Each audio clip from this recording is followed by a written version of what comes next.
Supervisor Gallardo. Thank you, Mr. Chairman. First and foremost, I want to thank you for your leadership during this whole year. This has not been easy for you or any of our colleagues on this board. This has been a very tenuous issue being fought out in the court of public opinion. So I do want to give you big thanks for your leadership and just trying to guide this boat here.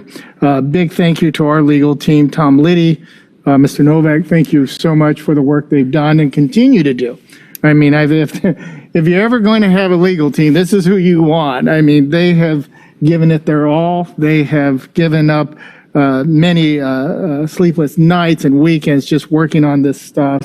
And I couldn't be more proud of our legal team. Unfortunately, Mr. Chairman, this agreement troubles me. It really does. This has been a long 10 months. I think we're all kind of tired of it. I think the public is tired of it. We aren't dealing with rational people. We aren't. We're dealing with bullies. Let it be bullies in the state Senate, outside forces, and even really, unfortunately, an attorney general that is wanting to utilize this effort, in my opinion, for his own political beliefs, or his own political benefit. But nonetheless, I think we will all agree we have all been very disappointed with the Attorney General and particularly several members of the Arizona State Senate. You look at what we have gone through. We have gone through so many threats. We have gone through possible contempt vote. If it wasn't for the courage of at least one on the Republican side and several Democrats to stand up for what was right, many of us would have been held in contempt. We've been sued a number of times. We actually brought our own lawsuit, which unfortunately the decision by Superior Court did not come out the way we wanted it. But in that particular decision, the judge indicated that the subpoenas were valid, but he was not going to enforce them. It was up to the Senate to enforce them. It didn't stop them from submitting or sending a second subpoena, even though they couldn't give the support to enforce their first one. They don't have the votes.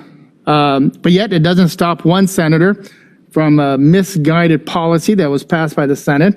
I believe it's Senate Bill 1487. I think we all know what that does. It allows one senator to submit a letter to the Attorney General and undo what 16 senators, 31 House members, and a governor was able to do, pass out a budget.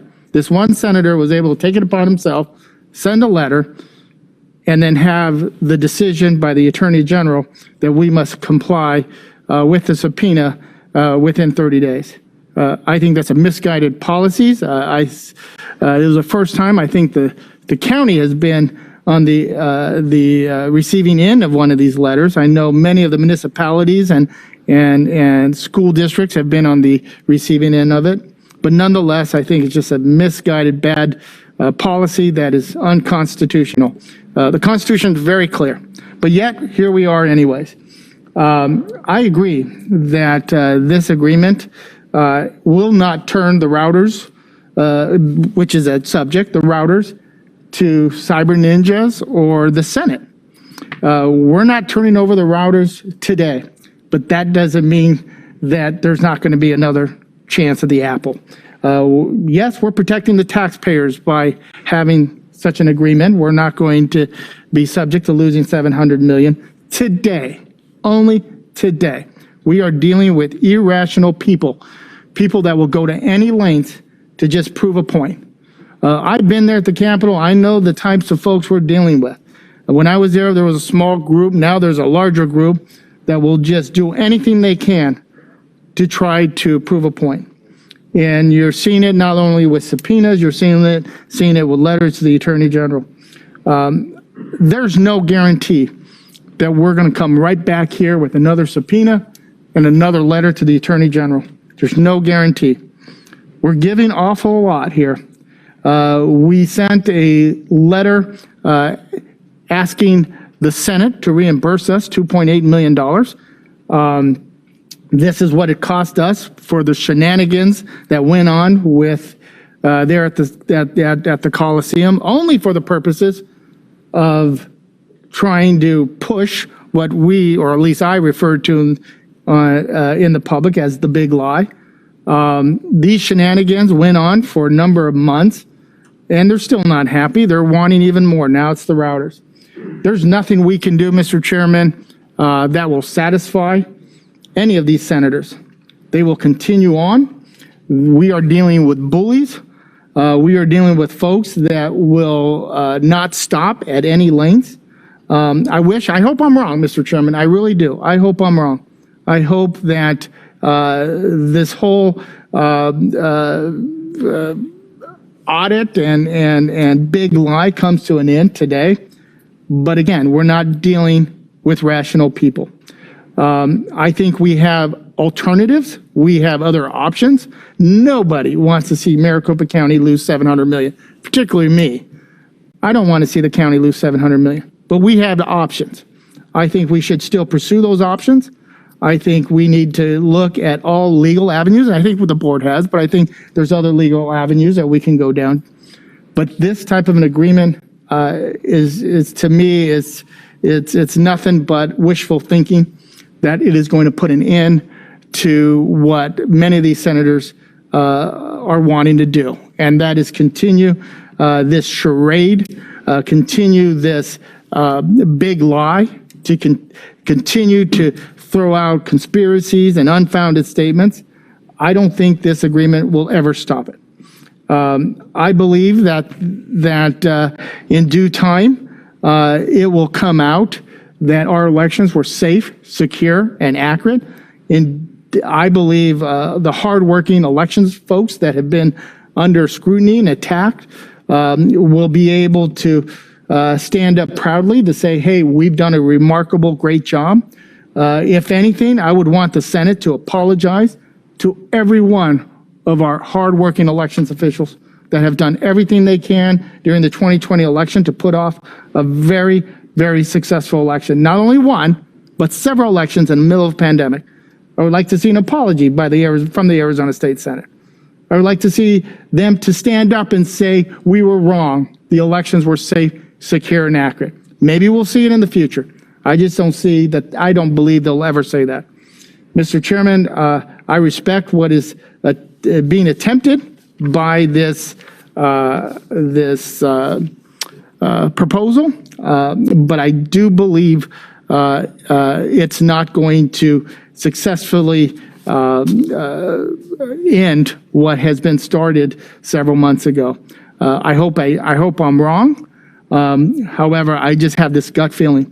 When we lost the first Superior Court decision by Judge Roberts, the thought was, well, let's go ahead and comply and put an end to it. Let's get rid of it. We're going to comply, get rid of it. Never happened. We went down a rabbit hole, and it's been a nonstop disaster. Now we have the same concept that we're going to go along with this agreement that is signed by one senator, only one senator. I think she knows that she has 15 other members in her caucus and 29 members in her entire body that I believe she hasn't even consulted. But nonetheless, it's here. She signed it. Do we move forward with it? I think this is the wrong direction. I think we ought to have other legal avenues, and I would implore this board to move forward with those other legal options. So with that, Mr. Chairman, once again, I appreciate your leadership. I thank our attorneys. I hope I'm wrong, but I think what's in front of us is not going to accomplish what some might think. Thank you, Mr. Chairman. Thank you, Supervisor. And I know that we've all been frustrated dealing with all this over the last 10 months. Certainly, it has been a major distraction, but I feel that the agreement that we're dealing with today is a step in the right direction. At least it gives us an opportunity to get back to a more normal operation here at the county.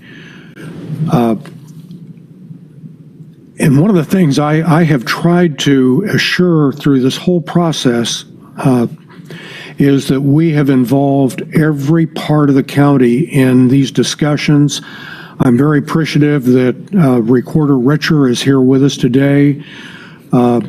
But every county department has been involved in our discussions about the impact of this litigation and the subpoenas and how we were dealing with this.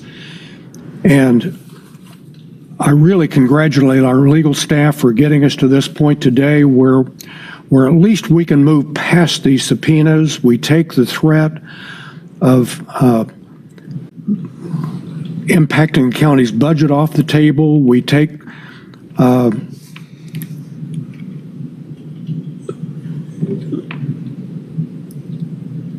lot of the issues that we've been arguing with off the table so that we can get on with some ordinary kinds of business. I truly believe that today's agreement resolves many of the issues between the board and the Senate, and it's important that we be able to work together. I think importantly, this agreement does allow the county to protect the integrity of the routers, and it assures our taxpayers that we can continue to provide the services that they're paying for. And I trust that the special master agreed to by both parties can help us answer whatever questions still might remain and allow us to get past this and have the matter over. We're certainly not giving up our rights to take action once the audit report is released next week. We'll always protect the right of our voters. I think that the thing that has been most important to us as a board through this whole process is ensuring that we are doing everything we can to protect our constituents and protect their right to vote honestly and fairly, and I think that's what we're doing. It's time for us to get back to work and do the things that we were elected to do, and I personally look forward to doing that. Again, I thank all the people that have been involved in this process. I know it's been very frustrating. I'm very encouraged by the agreement that we're dealing with today and think that it is a very positive step forward. We have more work to do, but we're here to do that. So with that, is there any further discussion from the board? All those in favor, please say aye. Aye. Aye. Aye. Any opposed? No. That motion carries by a majority. Having no further business, this meeting is adjourned.